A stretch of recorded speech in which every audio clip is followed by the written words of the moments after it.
Hi, my name is Matthew Bellisario. Welcome to the BellisarioSonic YouTube channel. I was going through my blues records today and kind of organizing them and taking a look at what I had. I had some things scattered around and was trying to put some things in alphabetical order. And I was like, wow, man, there's some great iconic blues albums here that I haven't listened to in so long, that when I was playing in blues bands in my 20s, a lot of these we consider to be essential listening. So I thought I'd share those with you today briefly, just going through them kind of in alphabetical order here. So they're not really in any kind of order of ranking or anything like that. But all these are what I consider to be the great blues records, and a lot of different types of blues. So you have electric blues from Chicago, Mississippi Delta blues, blues from Texas, from Chicago. So different things like that. So you'll get kind of a spectrum of albums. If you're already a blues, aficionado that has a big collection, maybe you already have some of these, maybe you don't. Everybody has their own idea of what essential records are. And so these are some of what I consider to be essential blues listening. So this is more, these are all vinyl records I'm going to show you. Most of them are, you can find pretty easily for not too expensive. But some of them are kind of hard to find, as this first one I'm going to show you here is kind of hard to find. So this Luther Allison, this dude smokes, just like the album cover says. This is a bad, low-down, raunchy, kick-butt blues record, electric. This dude is bad, and this has got a lot of great songs on it. From beginning to end, I had this on CD for some time. It's one of my favorite albums, and when I ran across this in the record store, it's not very easy to find. I had to grab it. The cover was beat up. That doesn't bother me too much as long as the record is in pretty good shape, and it is. It's like a very good plus. Hardly any surface noise at all. Maybe there might be a pop or something on there here and there, but it was like 15 bucks, and I was like, I gotta grab it because I've never seen it before on record. It's on the Gordy label, and the songs on it, this is a great listen all the way through. Little Red Rooster, Evil's Going On, Raggedy and Dirty, Rock Me Baby, Bad News Is Coming, Cut You Loose, Dust My Broom. This is an iconic album, and it is, to me, essential listening. You really, when you comes to electric blues, this dude smokes. The guitar playing is phenomenal. His vocals are they're very engaging, and this is like the authentic blues, so I do recommend that. Again, this one's on the Gordy label. Probably not very easy to find on record, but you can find it on CD. An absolutely essential album in my opinion. Clarence Gatemouth Brown, which would be more of Texas kind of swing, even kind of a Zydeco type feel to this. This is a pretty cool record. This one's a promo record. Alligator Records, of course, putting out a lot of great stuff starting, I think, in the 80s. This one was a cutout sent to the radio station, promo album. Of course, Clarence Gatemouth Brown plays a variety of instruments, including guitar. He sings, he plays the fiddle, plays some piano, plays drums. A lot of cool songs on this, and again with a Texas flavor. It's on the Alligator label, and it's a promo, and that was sent to the radio stations. You can't tell by looking at the label, but it does come with a pretty cool little press kit. I'll show you really quickly. It comes with the Alligator Records artist and management sheet here that was sent to the radio station, along with a press release and a pretty cool promo picture. So I'm not huge on promo records. I don't pay any extra money for promos. But for something like this that comes with the little press kit, I think it makes it a little bit more collectible, rather than just a stamped-on label or a white label on the album or something like that. So this is a pretty cool record. I do recommend it for that Texas flavor, blues, electric, and again, kind of a Zydeco sound on some of it. I do recommend this. Next on the deck is a newer blues record that I think is required listening. And for those of you, almost everybody watching this channel is going to know Eric Clapton, but this to me is still essential listening for blues. And Eric is the one that turned me on to most of these blues guys. And on this record, you've got all the standards and played at top level. His singing is wonderful. Nice gatefold album here, but you have all the classics. This is kind of like if you know, younger people that don't know much about the blues, I'll send them to this record first to start off with, just because these are all the standards here on this record, on this album. And of course, Clapton plays them all with his own style, and they sound fantastic. One of the men that's most responsible for the blues movement that really was like Clapton, the Rolling Stones, Zeppelin, all those. Willie Dixon is one of those, certainly one of the most influential guys with the songs that he wrote in these two albums here, I Am the Blues and Willie Dixon with Memphis Slim, are two iconic albums. This one's probably, if you're only going to get one of them, this was probably the most famous one. It has these great songs on them that are considered blues standards. Most notably Spoonful, I'm Your Hoochie Coochie Man, Little Red Rooster, I Ain't Superstitious, I Can't Quit You Baby, You Shook Me. So if you know Led Zeppelin and all those guys, Clapton and Rolling Stones will all admit that Willie Dixon was a huge influence on them. And this one is a pretty cool album here. If you're familiar with OJC for the jazz stuff, this is OBC, Original Blues Classics. And this Memphis Slim combo here is really good. You've got a lot of classics on here. Of course, Willie Dixon is on vocals and bass. Memphis Slim's on piano. And you've got a drummer and a tenor sax and a guitar player as well. Nervous, That's My Baby, Don't You Tell Nobody, Sittin' and Crying Blues. Those are all classics. So another recommended album. And this is on the, let me show you the record. Of course, OBC, but they put them on the traditional labels here, the Prestige Bluesville label. So pretty cool. Actually, I need to put this in a better sleeve. It's been a while since I've listened to some of these, so I'm going to leave that one out so I can go back and put it in a different sleeve. You're listening to Jazz Gillum in the background, probably the most obscure guy in this collection. 1935 to 1947. Acoustic blues, piano, guitar, harmonica, great songs. This particular record was put on a reissue with Document Records. He's also done some other, you know, people like Big Bill Brunsey, Washboard Sam, stuff like that. But this has some great songs on them. Most of them are not as well known as some of your other songs by some of the more well-known blues masters. Midnight Special, a great song on here. Alberta Blues, Birmingham Blues, Just Like Jesse James. These are really kind of like stone cold acoustic blues that are pretty raw. Hard Driving Woman, Longest Train Blues, Whiskey Headed Buddies. A lot of cool songs on this album. So that's Jazz Gillum 35 to 47. If you like acoustic blues, kind of acoustic barrel house blues, I think you'll dig this album. And the other one that I have that I really like by Jazz Gillum is just called Great Blues Recordings By. And this has got some great songs on there. It's on the Wolf label.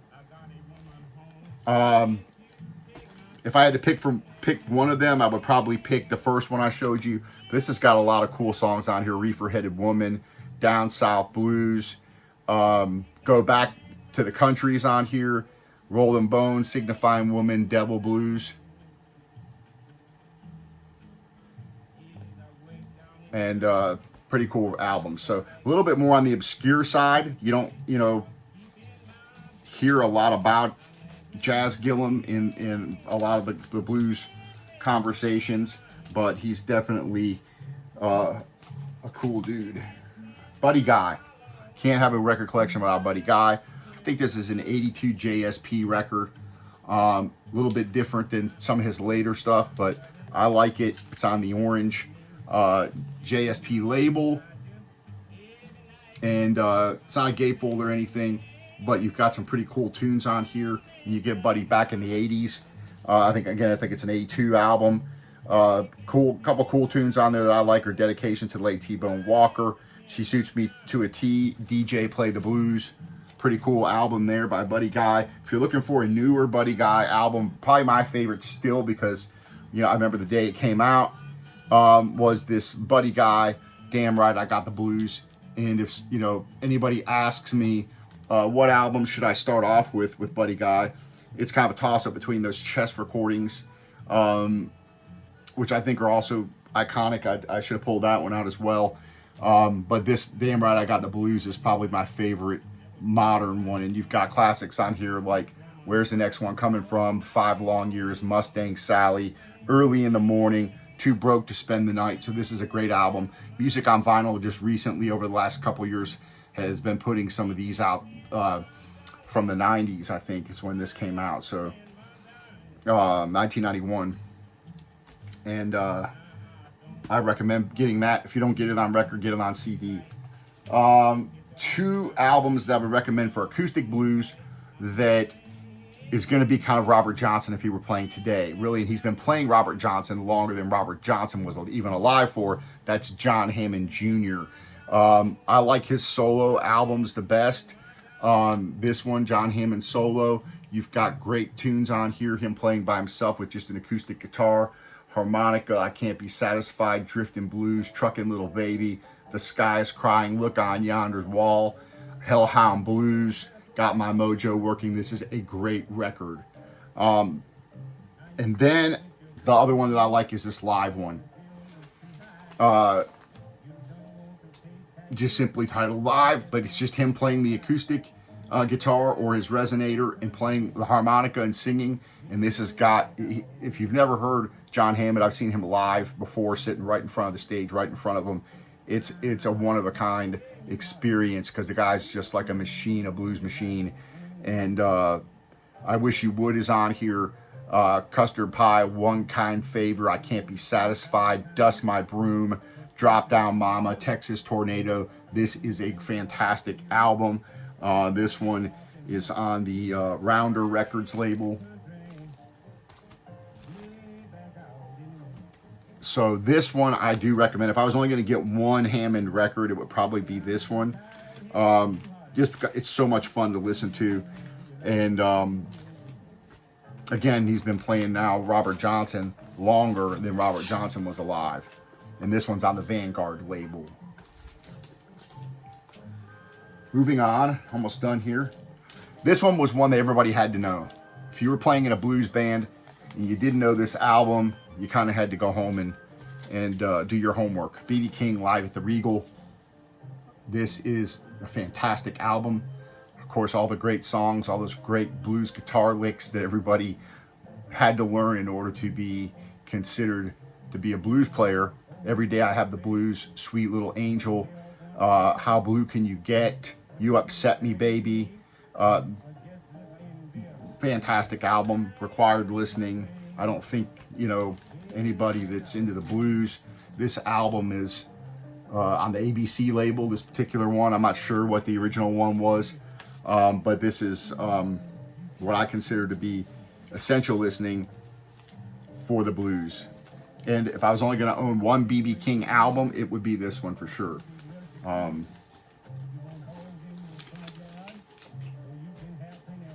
Lightnin Hopkins. Everybody's got to have at least one Lightnin Hopkins album. This is a reissue on the Herald label. You can get these for $20 online all day long. But this is that Texas flavor to it. Lightnin Hopkins. Nothing but the blues on here. Lightnin's Boogie, Sick Feelin' Blues, Evil Hearted Woman. A lot of just great tunes on here. And at least one Lightnin Hopkins record belongs in everybody's record collection, blues collection. Gotta have Son House. This is probably the iconic album that, again, everybody had to know. Death Letters on here. John the Revelator, Empire State Express, Preaching the Blues, Grinning in Your Face, Levy Camp. All those are on here.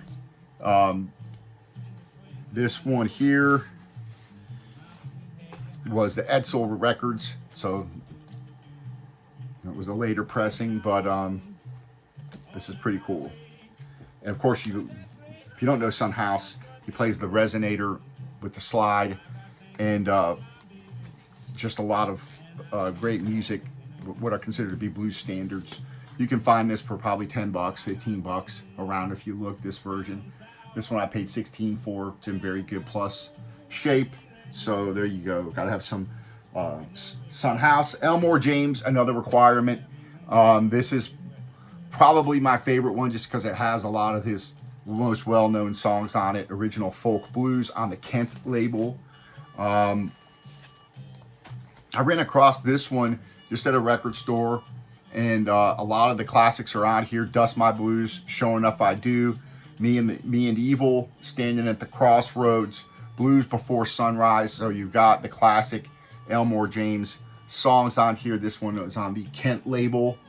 And, you know, I just ran across this in the record store. I think I paid maybe 10 or 12 bucks for it. So you can find them around. I recommend that. $10 I paid for it, for this one.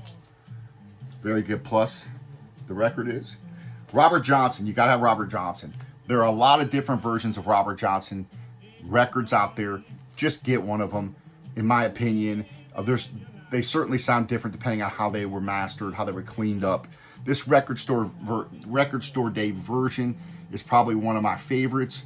But, you know, even if you have to go buy that old blues box, you know, the complete box set on CD, you can get those for next to nothing. The key is to listen to the Robert Johnson recordings, because that's where all the other guys, or a lot of the other guys, got their influence from. This one is not easy to find. These are numbered. You know, I picked this up, I think, online when it first came out, and it's a triple gatefold. It has all the recordings on there. This is a very good sounding record, in my opinion. And it's got a sleeve. It's got a piece of paper there on the inside. Triple gatefold with all the write-up, you know, write-up on his recordings. And this has, you know, he has just a his catalog contains now, of course, all the outtakes, and every single song on here pretty much is not considered a blues standard. So if you can't find this one, again, this one's a record store day numbered edition. It goes for, you know, a little bit more money, where you can pick up one of the other versions that it's going to sound perfectly fine, and you're going to enjoy the music. A couple more to go. You got to have Jimmy Reid. There's a lot of different Jimmy Reid ones, but I would say the best of Jimmy Reid is probably the one to get, because here you're going to have this kind of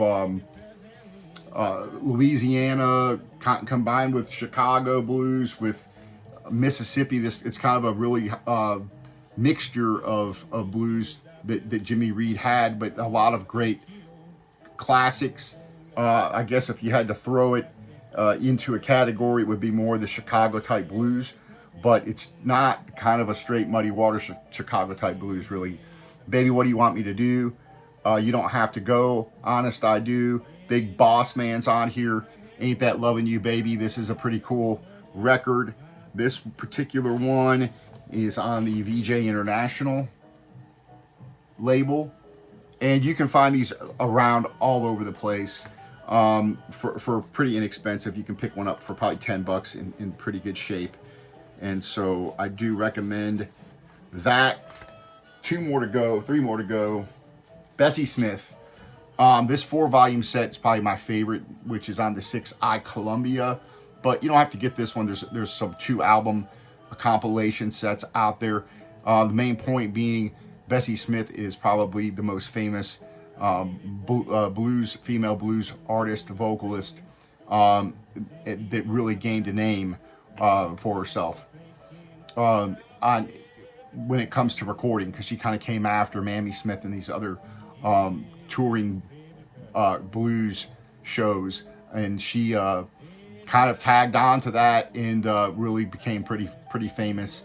And the 6i4 volume sets, if you can find them or pick them up one at a time, you can usually pick these up for around $10 or $15 in good shape. And it has all the great blues standards on here, like Downhearted Blues, Jailhouse Blues, St. Louis Blues, Careless Love Blues, all these different great blues tunes. And of course, she is much imitated.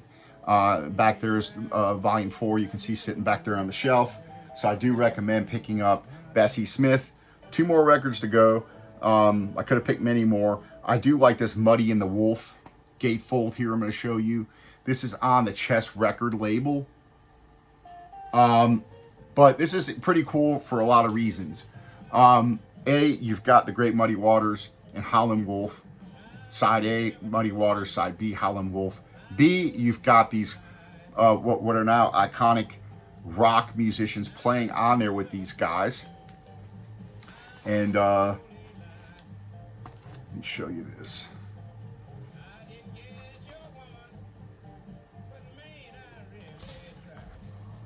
So you've got a lot of great players on this. This one I picked up back in the 90s, you know, a few bucks. You're gonna pay a little bit more for that now for a good copy, but pretty good album. On the Muddy Waters side, you've got Otis Spann playing piano, the great Michael Bloomfield playing lead guitar. You got Paul Butterfield playing harmonica, Duck Dunn on bass, and Sam Lay on drums. You flip it over, you got Howlin' Wolf on the other side with Eric Clapton, Steve Winwood on keyboards, Bill Wyman on bass, Charlie Watts playing drums, Hubert Sumlin on guitar, Ian Stewart on piano, and you've got a lot of the great classics on here. So I do recommend this album. And for all of you people out there that haven't got much into the blues, this will kind of take you back and show you again the big influences that these artists had on these rock guys and where they got a lot of their ideas from. Last but not least is a compilation album that was put out on Rhino, and I had this on CD for years when it first came out, but this is kind of a similar type thing with Jimmie Rodgers. It's a 2-record set. It's not a gatefold, but you've got the great Jimmie Rodgers on here playing a lot of these blues standards with people like Jeff Healey, Eric Clapton, Keith Richards, and Mick Jagger. Taj Mahal's on here. Lowell Fulson, Stephen Stills, Jimmy Page, and Robert Plant are on one of the tracks as well. So I do recommend this. Again, 2-record set with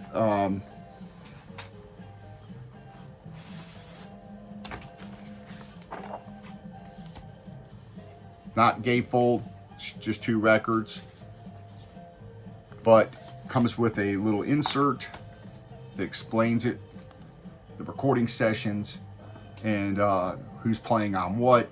So I do recommend that for again, another one of those kind of cool albums like that Muddy and the Wolf record. So that's all I got today, folks. Thanks for joining me. Leave your comments. I'd love to hear what you guys think are the great blues essentials. There's so many good ones I could have pulled out on this shelf over here, but these are the ones that just kind of caught my eye. And a lot of them I haven't listened to. A lot of the blues records I haven't listened to in a while, just because I've been into jazz lately for the past several years a lot, and I just haven't gone back and pulled those blues albums out. So thanks for watching, and we'll see you on the next episode. Take care.